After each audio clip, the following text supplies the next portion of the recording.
महाशिवरात्रि। लोग कहते हैं यह शिव जी की शादी की सालगिरह है, लेकिन सच कहूं यह आधी अधूरी बात है। यह रात सिर्फ जश्न की नहीं बल्कि उस खौफनाक अंधेरे की गवाह है जब पूरी दुनिया खत्म होने की कगार पर थी। एक ही रात में 3 ऐसी घटनाएं घटी जिन्होंने ब्रह्मांड का नक्शा बदल दिया। जरा सोचिए, एक तरफ शादी की शहनाइयां थीं, तो दूसरी तरफ मौत का जहर, और तीसरी तरफ एक ऐसी आग थी जो ब्रह्मा और विष्णु का घमंड चकनाचूर कर रही थी। अगर आप यह वीडियो 16 फरवरी से पहले देख रहे हैं तो सावधान हो जाइए, क्योंकि आज हम शिवलिंग के प्रकट होने की वो कहानी सुनेंगे जिसे सुनकर आपके रोंगटे खड़े हो जाएंगे। कहानी पर आते हैं। एक बार ब्रह्मा जी और विष्णु जी में युद्ध छिड़ गया। दोनों लड़ रहे थे कि मैं महान हूँ। नहीं, मैं तुमसे ज्यादा महान हूँ।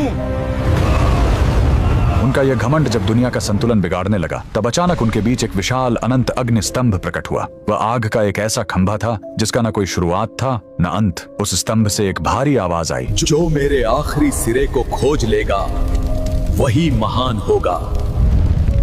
ब्रह्मा जी हंस बनकर ऊपर उड़े और विष्णु जी वराह बनकर नीचे गए। हजारों साल बीत गए, विष्णु जी को अंत नहीं मिला। उन्होंने अपनी हार मान ली, लेकिन ब्रह्मा जी ने वापस आकर झूठ बोला कि उन्हें अंत मिल गया है। उसी पल उस आग से काल भैरव प्रकट हुए और सजा के तौर पर उन्होंने ब्रह्मा जी का वो सिर काट दिया जिससे उन्होंने झूठ बोला था। उनका अहंकार टूट गया। चूंकि शिव जी आग के रूप में आए थे, वो बहुत गर्म थे। तब देवताओं ने उन्हें शांत करने के लिए उन पर जल और दूध चढ़ाया। यही वो पहला दिन था जब शिवलिंग पर रुद्राभिषेक की शुरुआत हुई। लेकिन कहानी यहीं खत्म नहीं होती। एक बार जब देवता श्रीहीन यानी कमजोर हो गए थे, तो अपनी शक्ति वापस पाने के लिए समुद्र मंथन हुआ। सबको उम्मीद थी अमृत की, लेकिन निकला क्या? हलाहल विष। पूरी दुनिया जलने लगी। तब फिर वही भोलेनाथ आगे आए। संसार को बचाने के लिए उन्होंने उस उबलते हुए जहर को पी लिया और अपने कंठ में रोक लिया। जहर की गर्मी से शिव जी का शरीर तपने लगा। उस जलन को शांत करने के लिए सभी देवताओं ने उन पर पूरी रात गंगा जल, दूध और बेलपत्र चढ़ाया। उन्हें नींद न आ जाए इसलिए पूरी रात देवताओं ने गीत गाए और जागरण किया।